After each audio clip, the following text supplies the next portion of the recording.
A device built for under $50 can power a full home for up to 50 years with zero fuel. It operates at a 95% capacity factor. Solar manages only 15 to 25%. The technology is nearly 250 years old, yet we're told to spend $30,000 on solar panels that degrade in a decade. So why has no one told you about this? By the 3rd century BCE, Greek engineers had already harnessed the steady flow of water to do physical work. At Perachora in the Peloponnese, a horizontal water wheel described by Philo of Byzantium turned under the force of a running stream.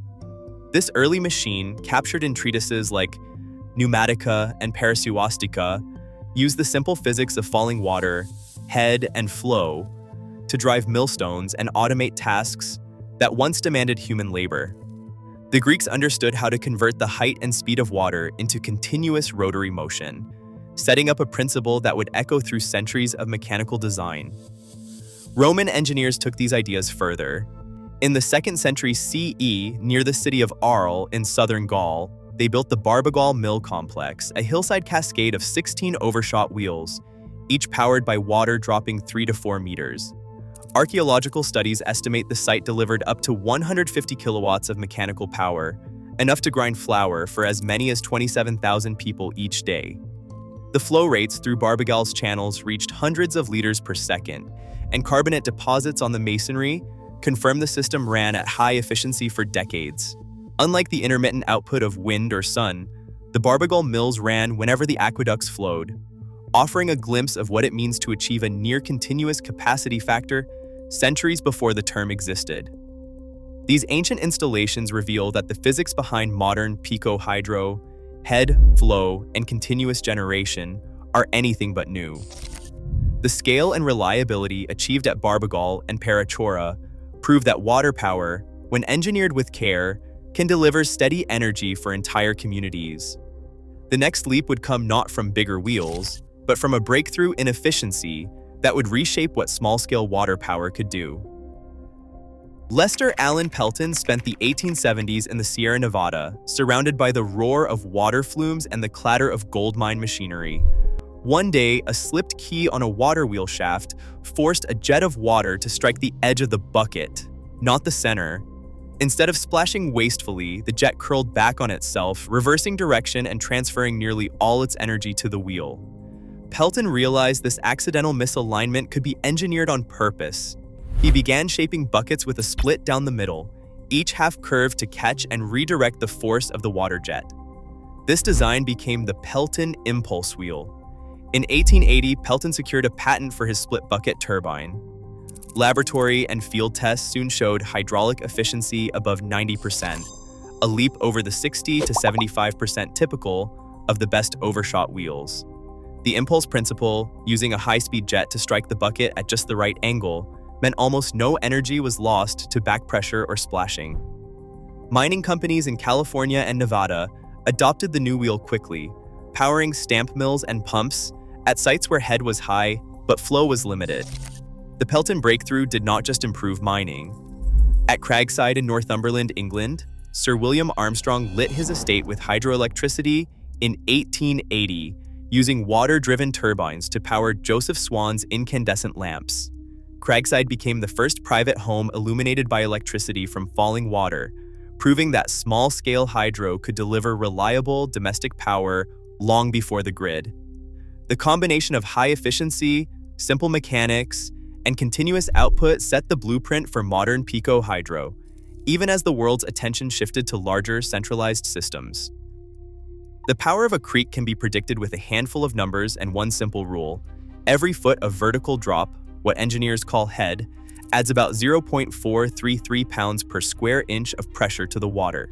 That means a 10-foot head delivers just over 4.3 pounds per square inch, enough to drive a powerful jet through a small nozzle. The next ingredient is flow, measured in liters or gallons per second.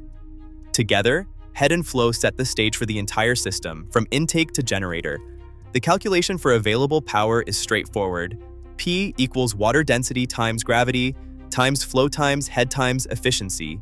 In metric units, that is P equals RHO G Q H ETA. For a typical creek, Water density is about 1,000 kilograms per cubic meter, and gravity is 9.81 meters per second squared.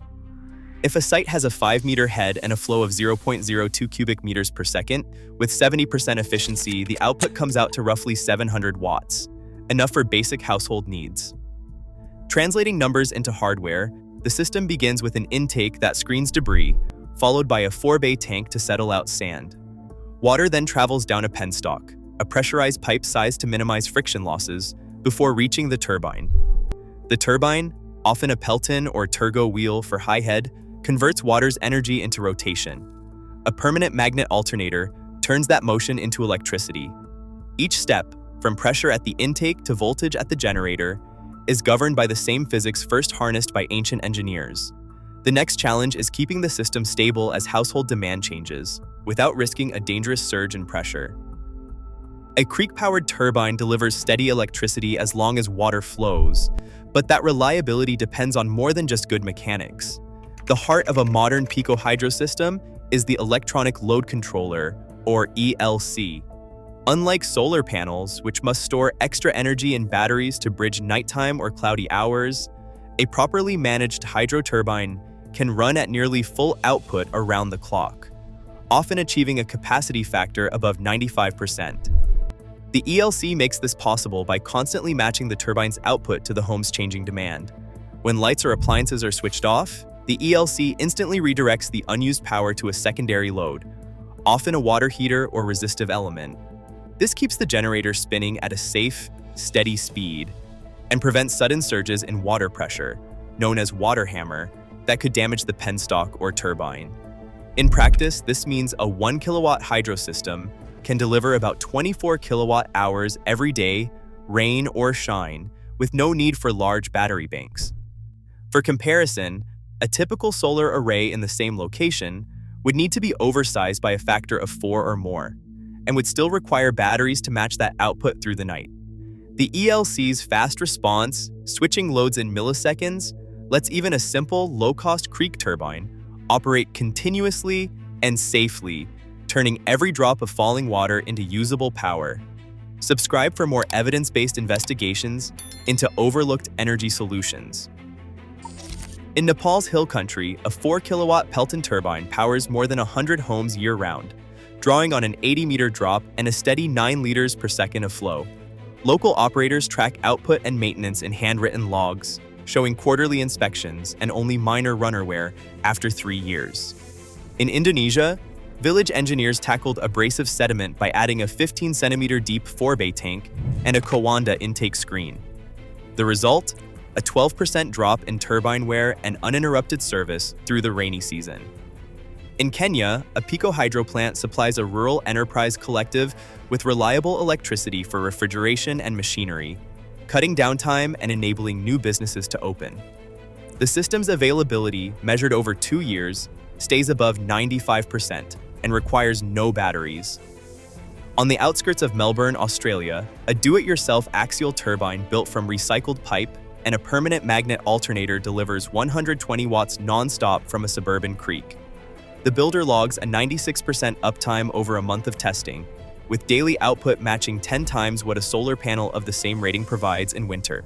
These cases, spread across 4 continents, confirm that Pico Hydro can deliver continuous, high-quality power wherever a reliable stream is found. Subscribe for more evidence-based investigations into overlooked energy solutions. The Rural Electrification Act of 1936 favored centralized electricity over local solutions. The act meant to light up rural America, funded transmission lines and substations, but excluded small, independent hydro projects. Because subsidies depended on grid expansion, single-family turbines, requiring no new lines, were left unsupported, locking out small hydro and tying communities to distant power plants. Today, even the smallest creek turbine faces a daunting regulatory process. The Federal Energy Regulatory Commission, or FERC, requires permits for water-powered systems, including those under 5 kilowatts. Builders must consult with federal, state, and tribal agencies, complete environmental reviews, and submit engineering reports. Even the streamlined exemption process can cost between $30,000 and $150,000. That is far more than the $50 hardware for a simple creek turbine. Yet some persist. Daniel Connell's open-source $50 turbine uses a salvaged pump, PVC pipe, and a permanent magnet alternator, sized for the lowest summer flow to ensure reliable output. Builders measure head with a hose gauge, check flow with a bucket, assemble the intake and penstock, and connect an electronic load controller. Legal use depends on confirming the stream's status and filing the right paperwork. The path is narrow, but it exists. Even as global energy debates focus on high-tech grids, a modest water current still quietly powers homes in more than 70 countries, often where no other solution works. The real question now is who controls the flow of knowledge. Subscribe for more investigations that put evidence first.